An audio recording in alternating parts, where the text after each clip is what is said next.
अस्सलाम वालेकुम दोस्तों अहमद फराज के इस शेर से मैं अपनी वीडियो का आगाज़ करता हूँ। पढ़ता हूँ तो कहती है ये खालिक की किताब, पढ़ता हूँ तो कहती है ये खालिक की किताब, है मिस्ल यहूदी ये सऊदी भी अजाब।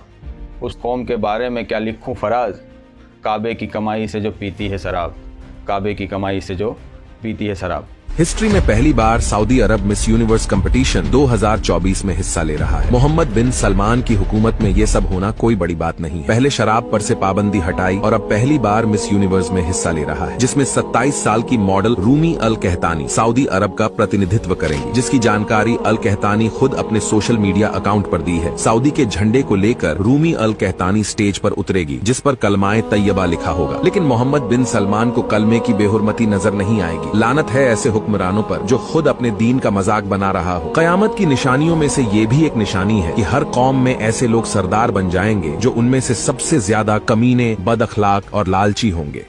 दोस्तों मैं आज अपनी वीडियो के अंदर सऊदी ने इस टाइम जो मुसलमानों के दिल दुखाए हैं और नबी की उस पाक ज़मीन पे बेहुरमतियाँ चालू की है, आप लोगों ने देखा भी होगा, पढ़ा भी होगा और आए दिन हमें ऐसे वीडियो देखने को मिल रहे हैं जिससे मुसलमान बड़े परेशान और उनके दिलों के अंदर बड़ा दर्द उठ रहा है। दोस्तों ऐसी ही एक खबर इस वीडियो में आपको दिखाऊंगा। दोस्तों प्लीज़ वीडियो पूरी देखिएगा। और ये सऊदी जो अपने असल मकसद को भूलकर दुनिया के रंगों में रंगने जा रहा है। दोस्तों हमें दुआ ये करनी चाहिए कि सऊदी के जो प्रिंस है वो ये बात को समझ ले कि वो जिस ज़मीन पर रहते हैं ये उनकी मिल्कियत भले होगी, लेकिन उसमें करोड़ों मुसलमानों के दिल बसे हुए हैं और उस दिल के सबसे बड़े रहनुमा और सबसे बड़े उनके नबी वहाँ पे बसे हुए हैं और दुनिया का तमाम मुसलमान उस नबी से इतनी मोहब्बत करता है कि वो अपने बीवी बच्चे, जान माल, तमाम चीज़ें उनके ऊपर कुर्बान करने के लिए तैयार रहता है। तो मैं इस वीडियो में सऊदी की एक और नालायक हरकत के बारे में बात करूँगा। ये हरकत मिस यूनिवर्स कॉन्टेस्ट के बारे में है, जो कि हर साल ये कॉन्टेस्ट होता है और वहाँ पर मिस यूनिवर्स के अंदर हर कंट्री अपनी कंट्री के लिए एक लड़की रिप्रेजेंट करती है और ये जो फॉर्मूला होता है या ये जो कॉन्टेस्ट होता है वो सिर्फ़ और सिर्फ औरतों के लिए होता है और ये यूएसए और थाईलैंड इसको हैंडल करते हैं और इसमें दुनिया की वो तमाम बेहुरमतियाँ और बेहयाइयाँ होती है जो एक औरत को इस्लाम में तो बिल्कुल भी इजाज़त नहीं देती। दोस्तों पहले ये मिस यूनिवर्स कॉन्टेस्ट होता क्या है इसके बारे में आपको थोड़ी मैं रोशनी डाल दूँ।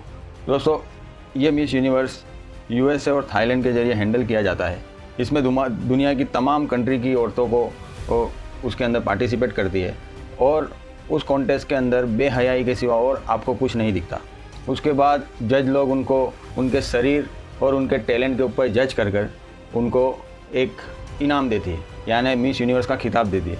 दोस्तों इस साल 2024 में सऊदी ने ये ऐलान किया है कि वो भी अपनी तरफ से उसका कंटेस्टेंट उतारेगी। दोस्तों असल में ये 1952 में ये शुरू हुआ मिस यूनिवर्स कॉन्टेस्ट, जिसके कुछ रूल्स और रेगुलेशन भी है, जैसे कि 18 से लेकर 27 साल की औरतें इसके अंदर पार्टिसिपेट कर सकती है और उसके अंदर ये रूल भी है कि वो लड़की कुंवारी होना चाहिए और उसका फिगर और उसका शरीर ऐसा होना चाहिए जिससे लोग उसको देख के अट्रैक्ट हो और उसकी वाहवाही, उसकी नहीं उसके शरीर की वाहवाही करे। दोस्तों और हमने देखा भी है हमारे देश की भी कई कंटेस्टेंट यानी इंडिया की भी कई कंटेस्टेंट जैसे लारा दत्ता, अभी गुरनाथ संधू और सुष्मिता सेन जैसी महिलाएं हमारे देश के लिए खिताब जीत के आई। लेकिन बात यहाँ इस्लाम की आती है और सऊदी की आती है, जिस पर दुनिया के तमाम मुसलमानों की एक जिम्मेदारी है और वो देश हमारे नबी का देश है।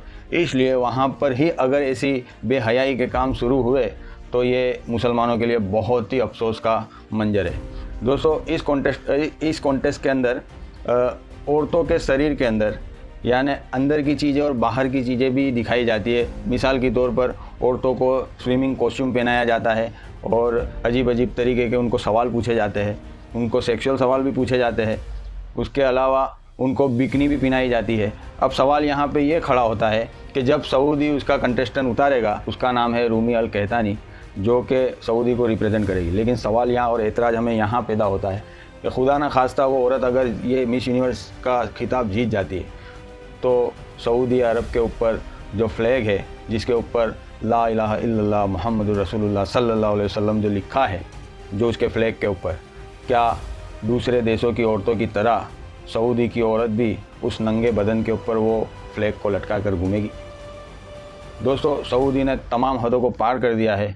वहाँ पर डांस क्लब भी खुल गए हैं, जुओं के कैसीनो भी खुल गए हैं और शराब की दुकानें भी खुल गई है, जो आए दिन हम इस सारी न्यूज़ों में देखते हैं। अब एक नई न्यूज़ आ गई और हमारे कलेजों के ऊपर पत्थर डाल दिया कि अब मिस यूनिवर्स के कॉन्टेस्ट भी सऊदी में भाग लेगी।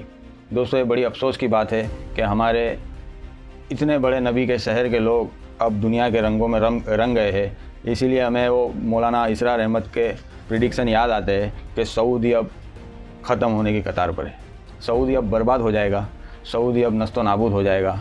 उसके बाद क्या होगा ये अल्लाह बेहतर जानता है। दोस्तों, ऐसी ही बेहुरमतियाँ अगर सऊदी करता रहा तो आए दिन हमें बहुत फिक्र करने की बात है। दोस्तों, इस पर आपकी क्या राय है ये कमेंट में मुझे ज़रूर बताइएगा। मैंने आपको एक ज़रूरी सूचना के हिसाब से ये खबर आप तक पहुंचा दी है कि सऊदी 2024 के अंदर मिस यूनिवर्स कॉन्टेस्ट के अंदर अपनी तरफ से एक औरत को उतारने जा रहा है। दोस्तों, लेता हूँ इजाज़त। अस्सलाम वालेकुम।